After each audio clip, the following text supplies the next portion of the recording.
Hello বন্ধুরা, তোমরা সকলে কেমন আছো? আশা করি তোমরা সকলেই ভীষণ ভীষণ ভালো আছো। নিপাস ডেলি লাইফে তোমাদের অনেক অনেক স্বাগত। আজ শনিবার আর এখন সকাল 7:30 বাজে। আমি সকালের টুকিটাকি সমস্ত কাজ সেরে নিয়েছি, তারপর চলে এসেছি রান্নাঘরে সকালের জলখাবার বানাতে। আর আজকে সকালের জলখাবারে বানাবো ফুলকপি ভাজা আর রুটি। আর যেহেতু ফুলকপিটা এখনকার ফুলকপিটা দেখবে সেদ্ধও কম হতে চায়, আর তাছাড়া গ্যাসও হতে পারে। তাই জন্যে কী করেছি বলো তো, ফুলকপিটাকে না আগে একটু গরম জলে ভাপিয়ে নিয়েছি হালকা করে।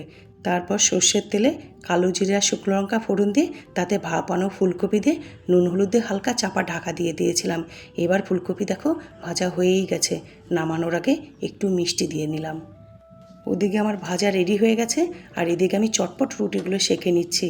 যেহেতু বর 8:30 থেকে 8:40-এর মধ্যে অফিসে বেরিয়ে যায়, তাই জন্যে না আমার সকালবেলা জলখাবারটা খুব তাড়াহুড়োর মধ্যে করতে হয়। আগে ও 9:30-টার মধ্যে অফিসে বেরোতো, তখন না খুব সুবিধা হতো, হাতে বেশ খানিকটা সময় পেতাম। এখন বড্ড তাড়াহুড়ো লেগে গেছে, কিন্তু কিছু করার নেই। অফিসের টাইমে তো অফিসে ঢুকতেই হবে। তবে ও বলছিল যে কিছুদিন বাদে আবার পুরনো টাইমে অফিস টাইম হতে পারে, হলে খুব ভালো হয় জানো তো, নইলে সকালবেলাটা না বড্ড তাড়াহুড়ো পাতে। আমার টিফিন রেডি হয়ে গেছে, এবার ওকে খেতে দিয়ে দিই। ও খেতেও বসে গেছে। আসলে কি বলো তো, আমার সাথে সাথে ওরও তো তাড়াহুড়ো লাগে না। আগে 9:30টায় অফিসে বেরোতো আর 10টার সময় অফিস খুলতো, তখন না একটু আরামে রেডি টেডি হয়ে যেতে পারতো। আর এখন এতটা টাইম এগিয়ে গেছে তো ওরও একটু অসুবিধাই হয়। তবু ওই যে বললাম, কিচ্ছু করার নেই, অফিসের টাইমে তো অফিসে যেতেই হবে না। আর তাছাড়াও অফিস বা কাজকর্ম সম্বন্ধে না মারাত্মকভাবে সিরিয়াস। ও 1 মিনিটও লেট করবে, ওর জন্য 1 মিনিটও লেট হবে, সেটা ও কল্পনাও করতে পারে না। ওর সাথে সাথে আমিও টিফিন খেয়ে নিয়েছি। আমি একটু বেলার দিকেই টিফিন খাই, ওই 9:30 10টার দিকে। কিন্তু আজকে একটু খিদে খিদে পাচ্ছিল, তাই ওকে খেতে দিয়ে আমিও খেয়ে নিলাম। খাওয়া দাওয়া সেরে রেডি হয়ে বর অফিসে চলে গেল, আর এদিকে আমি ওপরতলায় চলে এসেছি বাসি বিছানাটা গোছাতে।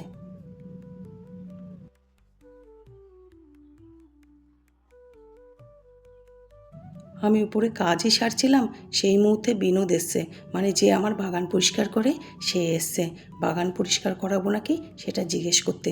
কিন্তু আমি বললাম এখন না, আর কটা দিন পরে বাগান পরিষ্কার করব, তুমি আর কটা দিন পরে এসো। কী বলো তো, এখন তো মাঝে মাঝেই বৃষ্টি হচ্ছে, এখনই না বাগান পরিষ্কার করে কোনো লাভ নেই। আর কটা দিন যাক, একবারে যখন খুব নোংরা হয়ে যাবে তখন বাগানটা আবার পরিষ্কার করিয়ে নেব। আর এদিকে দেখো, আমার তো বাসি বিছানা গোছানো হয়ে গেছে। এরপর আমি গতকাল যে জামা কাপড়গুলো আমি আর বর পরে গেছিলাম সেইগুলো ভাঁজ করে গুছিয়ে রাখছি।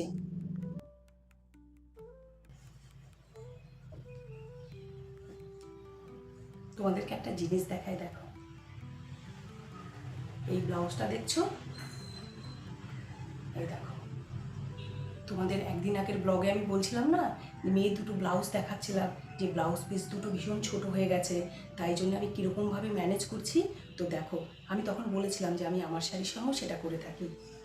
এই শাড়িটা এই শাড়িটা আমি গতকাল অনুষ্ঠানে পরেছিলাম। গতকাল একটা অনুষ্ঠান ছিল, যেটা তোমরা আজকের ব্লগে আমার দেখতে পাবে। তো এই শাড়িটা জানো তো, আমার খুব পছন্দের শাড়ি। এই শাড়িটা আমি আমার মেয়েকে যখন আমি আইবুড়ো ভাত খাওয়াবো তখনকার জন্য কিনেছিলাম। এই শাড়িটা পরে আমি মেয়েকে আইবুড়ো ভাত খাইয়েছিলাম। তো এই শাড়িটা পছন্দ হলে কি হবে, এর ব্লাউজ পিসটা না ভীষণ ছোটো আর জ্যালজ্যালে ছিল। তো আমি কি ব্যবস্থা করেছি দেখো, আমি কন্ট্রাস্টে এরকম একটা সুন্দর ব্লাউজ কিনে নিয়েছি। কিনে নিয়ে তারপর ওই ব্লাউজ পিস থেকে পার্টটাকে আমি এরকম হাতাতে সুন্দর করে দেখো বসিয়ে নিয়েছি। আর এইটা আমি নিজে হাতে বসিয়েছি। কেন বলো তো, তখন খুব দেরি হয়ে গেছিলো, তাড়াহুড়ো করে না টেলারের কাছে যাওয়ার আর সময় পাইনি। তাই জন্য আমি নিজে হাতে এরকম সুন্দর করে নিখুঁত করে বসিয়ে নিয়েছি। যেহেতু আমি একটু সেলাইয়ের কাজ জানি, তাই এগুলো আমার একদম প্রবলেম হয় না। আর যেটুকু এই কাজটা বেঁচে ছিল সেটুকু দেখো কী করেছি।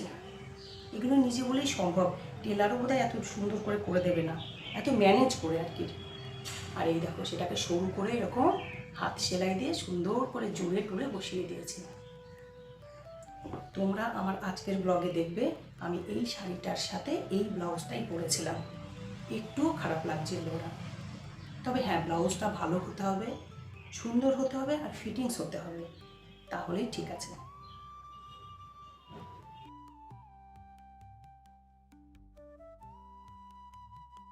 আমি তো মাঝে মাঝে মাথায় তেল দিই, কারণ একদম মাথায় তেল না দিয়ে না আমি পারি না, আমার মাথা ব্যথা করে। আর ওই তেল মাথায় আমি চিরুনি দিয়ে আঁচড়ে ওই তেল চিরুনিই রেখে দিই। এতে কি হয় বলো তো, চিরুনিগুলোতে না পুরো ধুলো বসে, আর ওই ধুলোগুলো তেলে পুরো আটকে থাকে।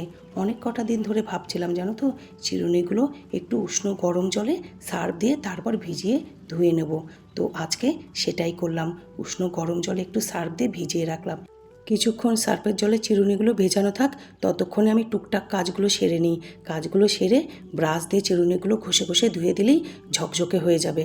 আবার বেশ কিছুদিন চিরুনিগুলো পরিষ্কারই থাকবে। আমি এরকম মাঝে মাঝেই করে থাকি।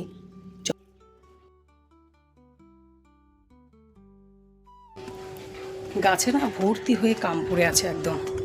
কয়েকটা কুড়িয়ে নিয়ে আসি, ঝুড়ি নিয়ে নিয়েছি আর কয়েকটা কুড়াই। আর আম কুড়াতে যাওয়ার পথে দেখো আবারও সেই বেলফুল গাছ, পুরো গোটা গাছটাতে জায়গায় জায়গায় থোকা থোকা হয়ে বেলফুল ফুটে আছে।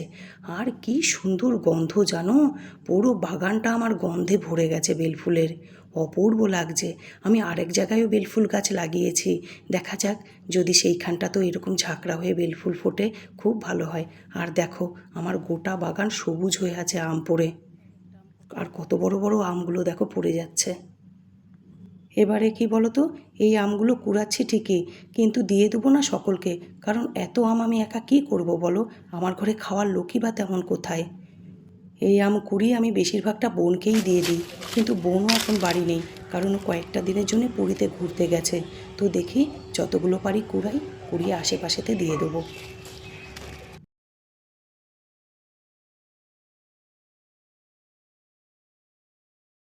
আমার আম কুড়ানো হয়ে গেছে, আমি কয়েকটা রেখে বাদবাকিটা পাশের বাড়ি বৌদিদের দিয়ে দিয়েছি। আজ ভেবেছিলাম কটা মালতী বৌদিকে আম দেব, কিন্তু দেখলাম মালতী বৌদি বাড়িতে নেই। দেখি আগামীকাল যদি মালতী বৌদি থাকে বাড়িতে, তো আগামীকাল মালতী বৌদিকে কয়েকটা আম দিয়ে আসবো।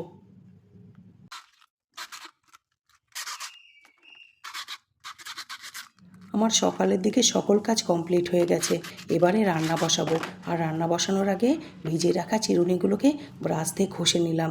তারপর চিরুনিগুলো পরিষ্কার জলে ভালো করে ধুয়ে নিচ্ছি।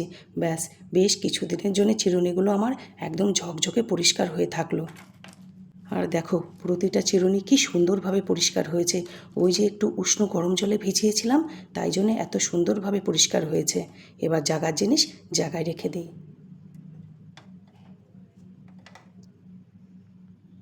এবারে রান্না বসাবো, আর রান্না বসানোর আগে সর্ষের তেলের জারে সর্ষের তেল ঢেলে নিলাম।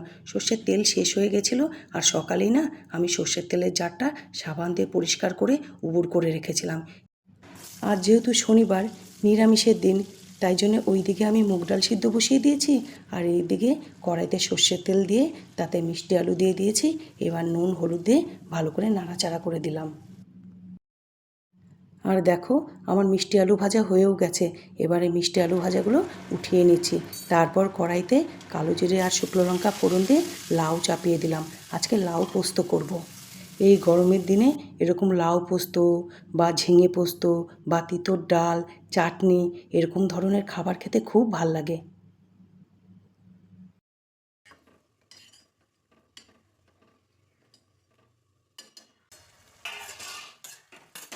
লাউ সামান্য হলুদ আর পরিমাণ মতো লবণ দিয়ে ঢেকে দিয়েছিলাম, তাই জন্যে না লাউটা সিদ্ধও হয়ে গেছে।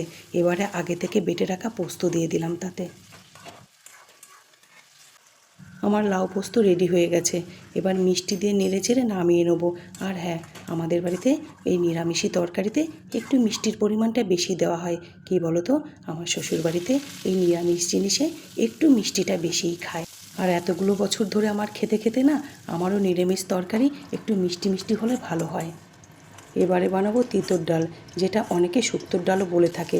আর এই ডাল বানানোর জন্যে আমি আগে উচ্ছেটাকে ভেজে নিলাম, তারপর ওই তেলে রাঁধুনি, শুকনো লঙ্কা আর একটু আদা ফোড়ন দিলাম। আর ফোড়নটা হয়ে গেলে আগে থেকে ডুমো ডুমো করে কেটে রাখা লাউ দিলাম, আর তারপর অল্প নুন দিয়ে নাড়াচাড়া করে আগে থেকে সেদ্ধ করে রাখা মুগ ডালটা ঢেলে দিলাম। আর জানো তো, এইখানে না ফোড়নে একটা তেজপাতা দিতে হতো, কিন্তু ওই যে আমি একটু ভুলে গেছি। এবারে ডালের মধ্যে আগে থেকে ভেজে রাখা উচ্ছেগুলোও দিয়ে দিলাম। এবার ভালো করে ফুটিয়ে নামানোর আগে 1 চামচ ঘি দিয়ে নেড়ে চেড়ে ব্যাস রেডি আমার তিঁতর ডাল। এবার নামিয়ে নেব।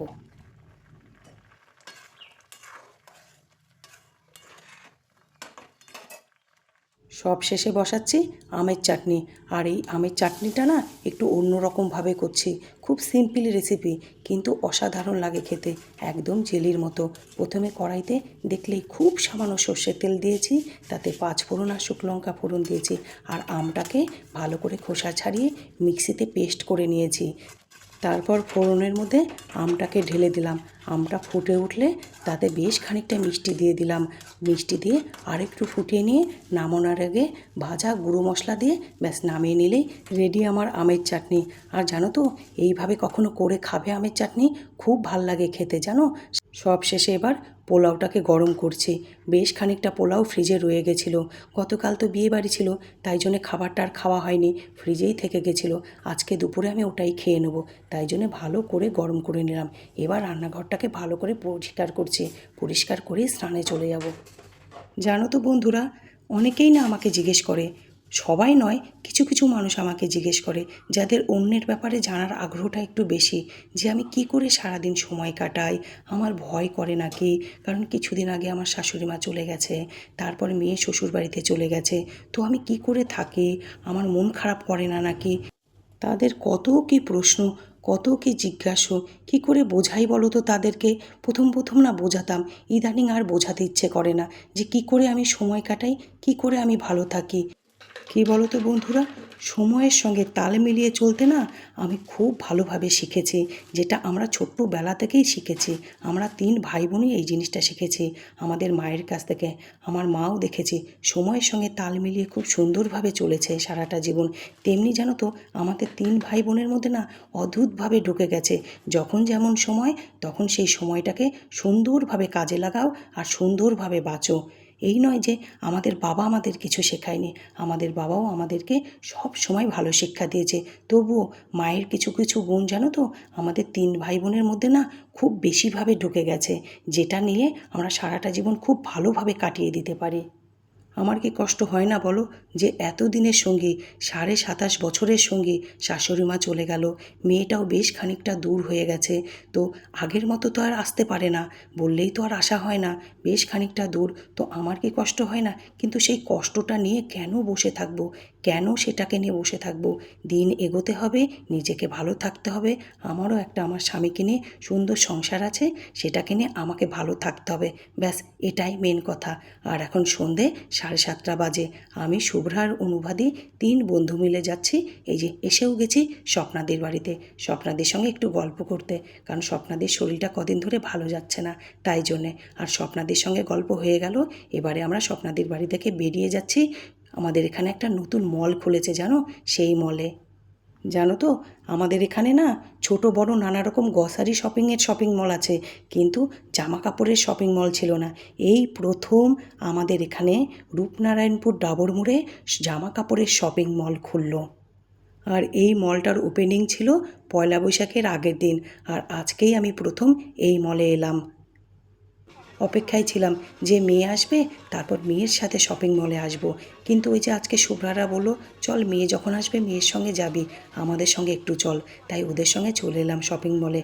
কী ভালো লাগছিল, বাড়ির কাছে যদি এরকম একটা শপিং মল হয়, কার না ভালো লাগে বলো, তাও আবার প্রথমবার। আর আমাদের এখানকার মানুষজন জানো, এই শপিং মল নিয়ে ভীষণ উত্তেজিত আর ভীষণ খুশিও। আমরা শপিং মল থেকে বেরিয়ে এলাম, কিছুই কেনাকাটা করিনি। আমি তো মেয়ে আসবে, তারপর মেয়ের সঙ্গে টুকিটাকি কেনাকাটা করব। আর এদিকে আমাদেরকে অনুবাদেই ফুচকা খাওয়াচ্ছে। আজকের ব্লগটি এখানেই শেষ করছি।